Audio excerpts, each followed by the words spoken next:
সূরাতুজ যুখরুফ এর 36 নম্বর আয়াতে আল্লাহ পাক বলেন, ওয়া মান ইয়াশু আন যিকরির রাহমানি নুকাইয়িদ লাহু শাইতানান ফাহুয়া লাহু করিন। আল্লাহ পাক বলেন, যারা আমি আল্লাহর ইবাদত বন্দেগী যারা ছেড়ে দিবে, আমি আল্লাহর জিকির যারা ছেড়ে দিবে, আমি আল্লাহ ওই ব্যক্তির পিছনে একজন শয়তান নিয়োজিত করে দিব। তখন সেই শয়তান ওই ব্যক্তির বন্ধু হয়ে যাবে।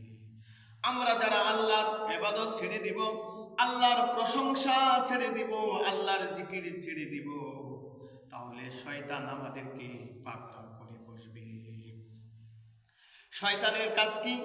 পরবর্তীতে আয়াতে আল্লাহ পাক বলেন, ওয়া ইন্নাহুম লায়াসুদ্দুনাহুম আনিস সাবিলি ওয়া ইয়াহসাবুনা আন্নাহুম মুহতাদুন।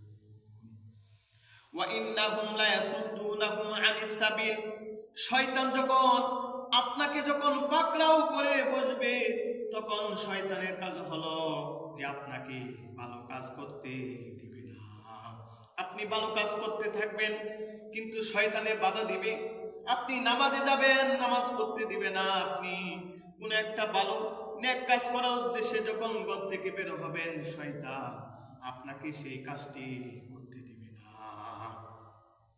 ওয়ায়াহসাবুনা আন্নাহুম মুহতাদুন, শয়তান যখন আপনাকে আমাকে যখন পাকড়াও করে বসবে, আপনি আমি মনে করুন যে ভালো কাজ করতেছি, নেক কাজ করতেছি, কিন্তু না না না, দেখবেন শয়তান আপনাকে আমাকে কিভাবে অটোমেটিক গুনাহের কাজে আমাদেরকে দৌড়াইতেছে, অন্যায়ের পথে দৌড়াইতেছে।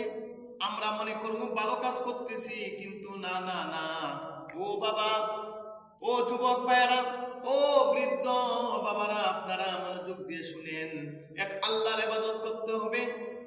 আল্লাহর ইবাদত বন্দেগী যদি করে যাইতে পারি, তাহলে শয়তান আমাদেরকে পাকড়াও করতে পারবে না। এই জন্য শয়তানের চক্রাও, শয়তানের কৌশলের ভিতরে পড়া যাবে না। আর শয়তানের কৌশল থেকে, জাল থেকে, পাকড়াও থেকে বাঁচতে হলে আমাদের সে আল্লাহর, সেই মালিকের ইবাদত করতে হবে। সেই মালিকের কথা আমাদের মানতে হবে।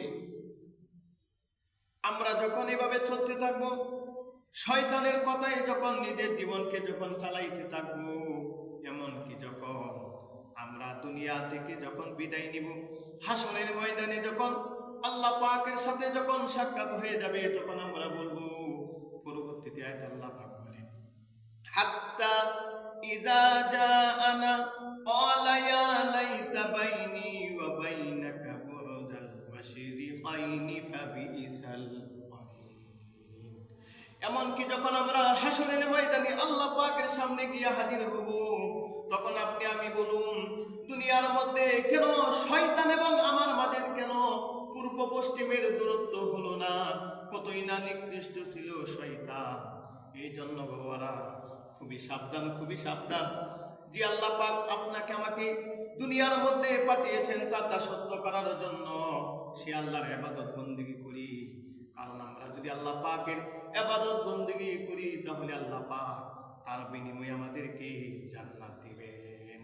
আর যদি আমরা আল্লাহর হুকুম মোতাবেক নিজের জীবনকে যদি পরিচালনা না করি, নিজের জীবনকে যদি না চালাই, তাহলে আমাদের রাস্তাটা হবে, আমাদের শেষ জায়গা ঠিকানা হবে জাহান্নাম।